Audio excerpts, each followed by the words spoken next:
को कल मिलेगा नियुक्ति पत्र। ट्रांसफर नीति स्थगित होने के बाद भी नियुक्ति पत्र का वितरण किया जाएगा। पटना समेत 31 जिलों में समारोह का आयोजन किया जाएगा। सीएम नीतीश कुमार भी 200 शिक्षकों को नियुक्ति पत्र कल देने वाले हैं। सुबह 11 बजे से अधिवेशन भवन में समारोह का आयोजन किया गया है, जिसमें गया, भोजपुर, कैमूर, सीतामढ़ी, वैशाली, मुजफ्फरपुर, शिवहर में आयोजन नहीं होगा। इन जिलों के शिक्षकों को छोड़कर लगभग 1,30,000 शिक्षकों को नियुक्ति पत्र मिलने वाला है। समारोह में शिक्षा मंत्री सुनील कुमार और एसीएस एस सिद्धार्थ मौजूद रहेंगे। सभी जिलों में जिलाधिकारी नियुक्ति पत्र बांटेंगे। परीक्षा को लेकर के तो क्योंकि संख्या काफ़ी है, करीब 3.5 लाख का, उसमें से जो भी एग्ज़ाम लें तो जो हम लोगों ने अब तक लिए पाया है काउंसलिंग के दौरान 1,40,000 50,000 से ज़्यादा 20 तारीख को नियुक्ति पत्र दिए जाएंगे। उसको 1,40,000 से ज़्यादा संख्या होगी तो माननीय मुख्यमंत्री द्वारा और अन्य जिलों में भी इस कार्यक्रम को रखा गया है और वो सभी सरकारी सेवक हो जाएंगे। मुख्यमंत्री नीतीश कुमार के निर्देश पर बिहार के शिक्षा मंत्री सुनील कुमार ने ट्रांसफर पोस्टिंग नीति को स्थगित कर दिया है। सक्षमता परीक्षा पूरी होने के बाद नए सिरे से ट्रांसफर पॉलिसी लाई जाएगी। हाईकोर्ट ने सिर्फ याचिका दायर करने वाले शिक्षकों के ट्रांसफर पोस्टिंग पर स्टे दिया था, लेकिन सरकार ने कोर्ट के फैसले के बाद ट्रांसफर पोस्टिंग के निर्णय को ही स्थगित कर दिया है।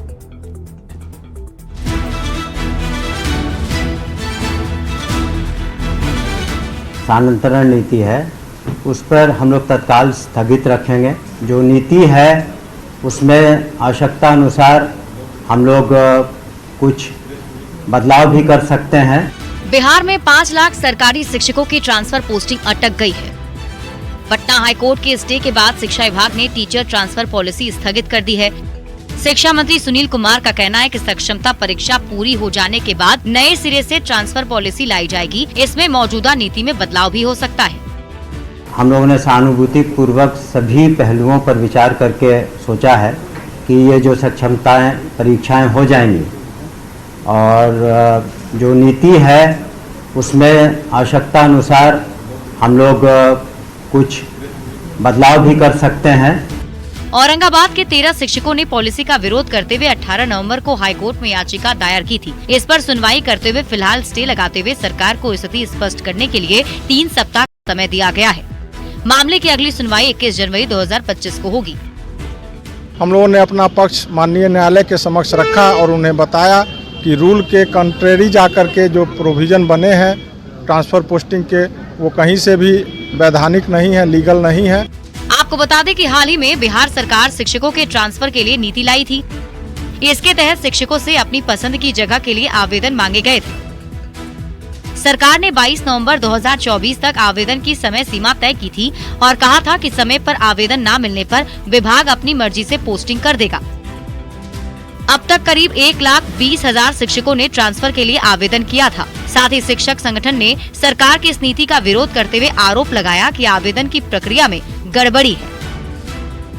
न्यूज़ 18 के लिए पटना से संजय कुमार और गोपालगंज से गोविंद के साथ ब्यूरो रिपोर्ट। झारखंड और महाराष्ट्र में चुनाव है, लेकिन उसके पहले वोट जिहाद पर पूरे देश में राजनीतिक बयानबाजी तेज हो गई है। धर्मगुरु मौलाना सज्जाद के एक वीडियो संदेश से बवाल मचा हुआ है, जिसके बाद संत समाज भी मैदान में उतर आया है।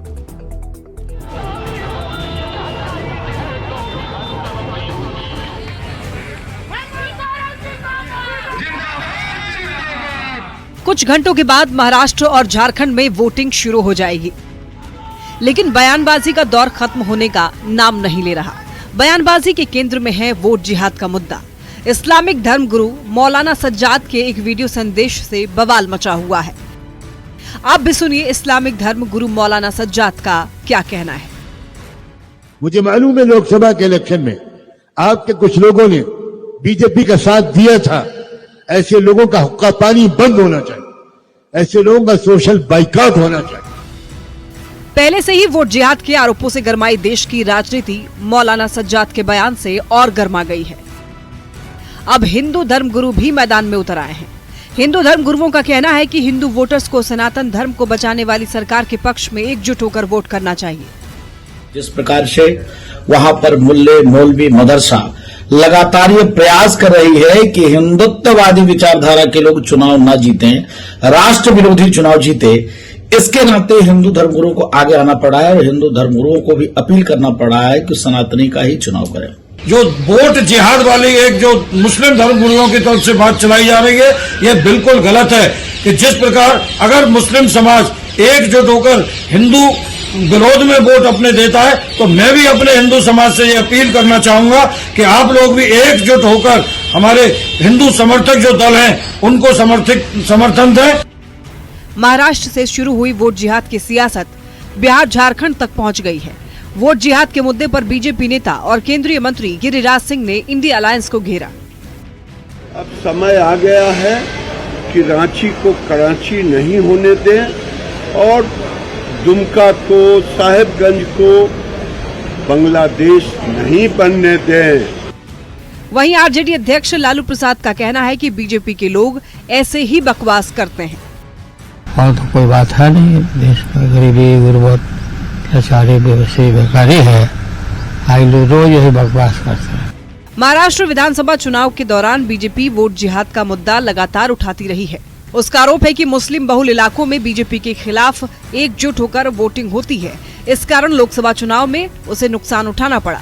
ऐसे में सनातनी वोटरों को साधने के लिए बीजेपी भी कई नारे दे रही है। इस्लामिक धर्मगुरु मौलाना सज्जाद का वीडियो सामने आने के बाद माहौल कुछ और ज्यादा गर्म हो गया है। Bureau report, news 18। और देखिए, कल झारखंड में दूसरे और अंतिम चरण का चुनाव है। इससे पहले जेडीयू के राष्ट्रीय प्रवक्ता राजीव रंजन ने कहा है कि इंडिया अलायंस चाहे कितना भी जोर क्यों ना लगा ले, हेमंत सरकार की वापसी होने नहीं जा रही है। अपनी शैली है और वो अपने अंदाज में दोनों जो उनके बयान हैं, दोनों शहरों को लेकर के जो कुछ भी उन्होंने कहा है, हम इसे इस तरह से देखते हैं कि चाहे पूरी ताकत लगा ले हेमंत सोरेन की पार्टी, कांग्रेस और आरजेडी, लेकिन हेमंत सोरेन की वापसी नहीं होने जा रही है। दरअसल लोग वहाँ की बदहाली से, वहाँ भ्रष्टाचार के जो किस्से हैं, जिस तरह से वहाँ प्राकृतिक संसाधनों का दुरुपयोग हुआ है, उसको लेकर खासे नाराज हैं। नीतीश सरकार ने मैथिली को शास्त्रीय भाषा की सूची में शामिल करने की मांग करते हुए केंद्र को एक प्रस्ताव भेजा है। बिहार के शिक्षा मंत्री सुनील कुमार ने इस संबंध में केंद्रीय गृह मंत्री अमित शाह को पत्र भी लिखा। जेडीयू के राष्ट्रीय कार्यकारी अध्यक्ष संजय झा ने इसकी जानकारी दी है। संजय झा ने सोशल मीडिया साइट एक्स पर लिखा है, हमें ये बताते हुए अत्यंत खुशी है कि माननीय मुख्यमंत्री नीतीश कुमार के निर्देश पर बिहार सरकार के शिक्षा विभाग ने मैथिली भाषा को शास्त्रीय भाषा की सूची में शामिल करने का आधिकारिक अनुरोध अब केंद्र सरकार के पास किया है। इसके लिए सभी मिथिला वासियों की ओर से मुख्यमंत्री जी के प्रति आभार व्यक्त करता हूं। हमें विश्वास है कि मैथिली भाषा को शास्त्रीय भाषा का दर्जा मिलने से इसके संरक्षण एवं संवर्धन के प्रयासों को बल मिलेगा। हमारे मिथिला एवं बिहार की भाषाई विरासत का सम्मान होगा।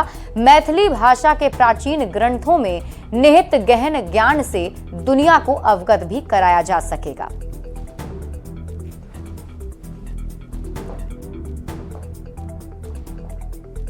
और बात करेंगे प्रदूषण की। दिल्ली हो या पटना, प्रदूषण से जनता परेशान है। अभी सर्दी की शुरुआत हुई है, लेकिन दिन में जिस तरह से शहरों में धुंध दिख रहे हैं, उसे देखकर ऐसा लगता है जैसे जनवरी का महीना हो। जबकि प्रदूषण की वजह से बाहर निकलने पर लोगों की आंखें जल रही हैं, सांस लेने में दिक्कत आ रही है। प्रदूषण का स्तर बढ़ने के बाद प्रदूषण नियंत्रण बोर्ड तक हरकत में आ गया है। ये रिपोर्ट देखिए।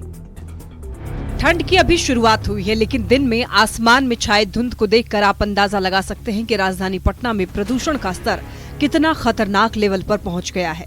प्रदूषण नियंत्रण बोर्ड के चेयरमैन डी.के. शुक्ला ने यह बताया कि आखिर क्यों प्रदूषण की समस्या इतनी गहरा गई है। हम लोग जोर दे रहे हैं कि किसी भी तरह का कूड़ा न जलाया जाए और उसका डिस्पोजल प्रॉपर किया जाए। अगर ये हम करते हैं तो हमें पूरी उम्मीद है कि पॉल्यूशन लेवल हम 400 के बाद ऊपर नहीं जाएगा। पिछले साल हम लोग 400 से नीचे ही थे हमेशा।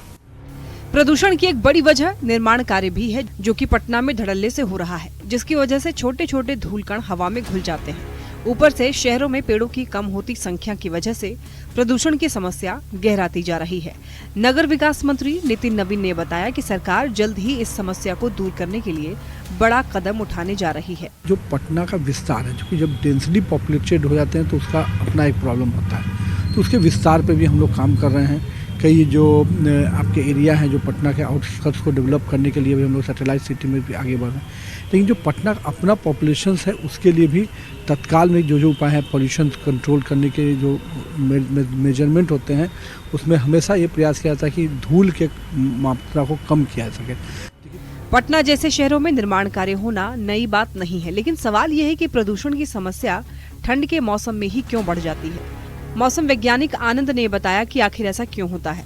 मंथ है नवंबर मंथ में यूजुअली जो मतलब कि पार्टिकुलेट मैटर रहती है, जिसे पॉल्यूशन कहते हैं, PM 2.5 PM 10 हो गई, इसकी कंसंट्रेशन बढ़ जाती है, सीजनली भी बढ़ जाती है और बहुत सारे फैक्टर्स भी काम करते हैं। और दूसरी विंड स्पीड इस मंथ में कम होने के कारण, बारिश कम होने के कारण पॉल्यूशन लेवल राइज हो जाती है। सरकार से लेकर प्रदूषण नियंत्रण बोर्ड तक पॉल्यूशन से बचाव के उपाय में लगा हुआ है, लेकिन इसके साथ ही जिम्मेदारी आम जनता की भी बनती है कि वो ज्यादा से ज्यादा पेड़ लगाएं और साफ सफाई का ध्यान रखें, ताकि इस समस्या को कम किया जा सके। पटना से न्यूज़ 18 के लिए आनंद अमृतराज की रिपोर्ट।